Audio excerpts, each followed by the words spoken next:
Fraser, you're no help at all. None. Come on, let's get some work done. No?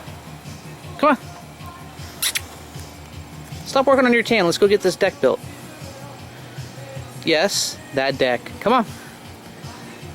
Come on, Fraser. Come on, Fraser. Oh, you bum. Alright, so you can see I pulled all the wood down off the deck. Got it all staged by size. And I've laid down my initial stringer. Basically took the longest edge, which is from the far end across this diagonal. This board had a crown in it, somewhere about 3/4 of the way up. So set the far end first, and then had my son pry on it and then push on it, and we worked the kink out. So it should be pretty darn near perfectly straight down that edge. There should be very, very little of a crown, and that's what you want. You want it's like a keystone on an arch.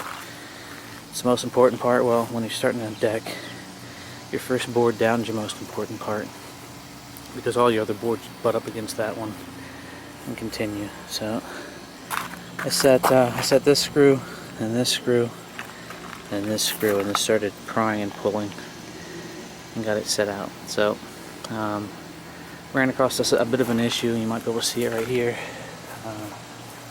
I thought I set all these boards crown up when I set them, but apparently I didn't. I've got a bow here with the crown down, and it's gonna leave a gap. Alright, excuse the 80s tunes in the background. I don't know, it just helps me work. So I decided to shim it, and I didn't use cedar shims. I would use cedar if I weren't using these, but these are composite, so these will shed water and not have to worry about them degrading over time. And the way that they're built to snap off. Okay, you see those grooves? So when you stack them, you want those grooves to be down so that they don't trap water, and if they do, they're on the bottom side. So face up, water would pool up in them.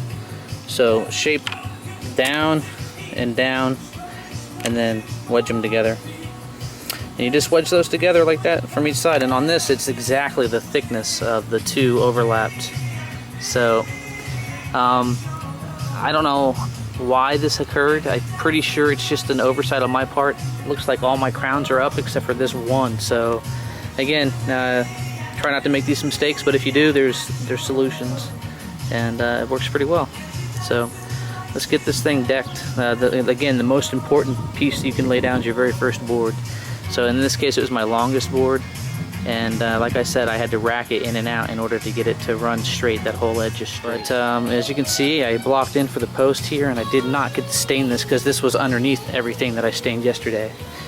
So I'll hit this with some stain before I get to it, and what I'll probably end up doing is I'll do what I did here and trace these lines out. Okay, and this is a 2x4, so I'll come back as close to 4 inches as I can. As long as it runs long on that end, I'm good.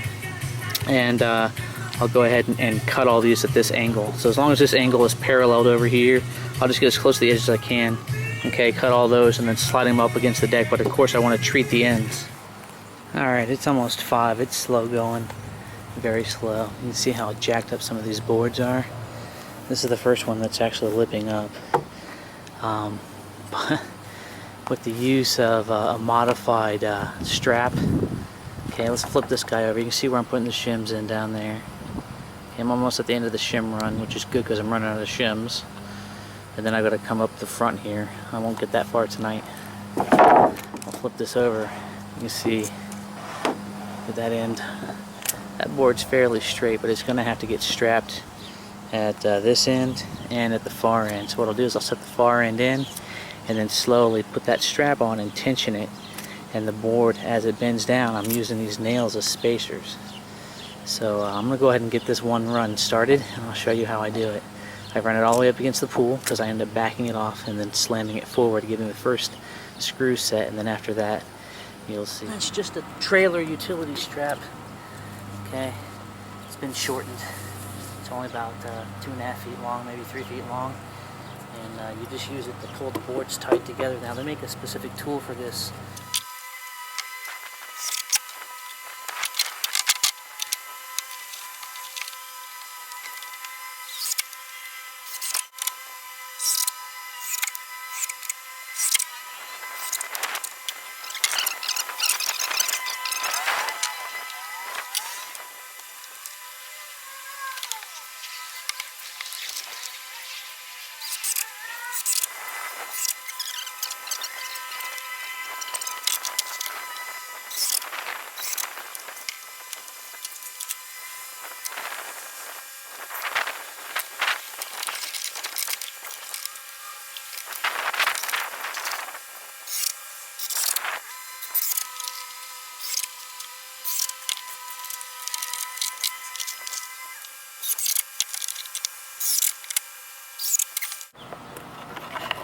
Yeah, it's kind of loose.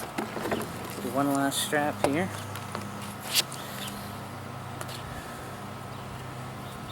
It's much faster with the actual dedicated tool because you don't have to keep untensioning it and tensioning it and taking the strap away. It's just one tensioning bar. There's a ratchet mechanism on the bar instead of this loose strap. It's a rigid bar.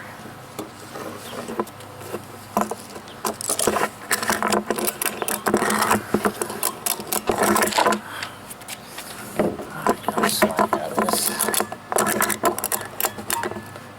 Okay.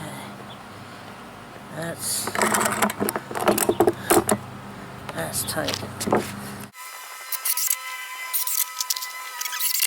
This is one of, I want to say, 40 planks.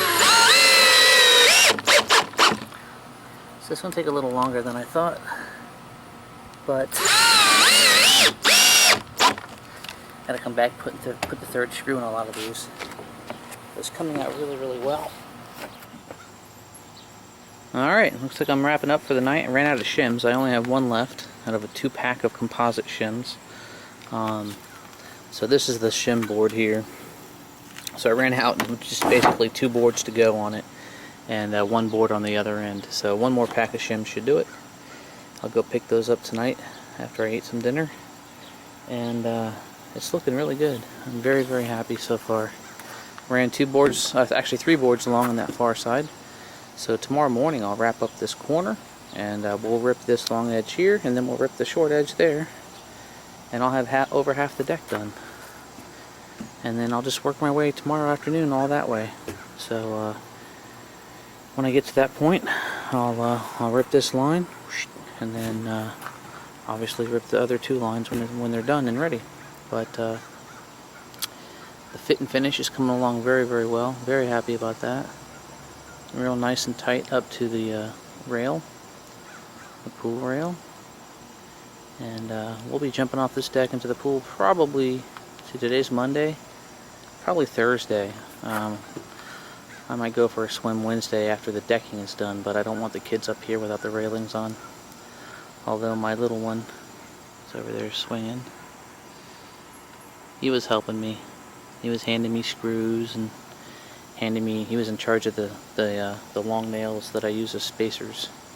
He was handing me those, and I was walking down the planks and using the strap method that I showed earlier to strap, pull the kinks out of the boards.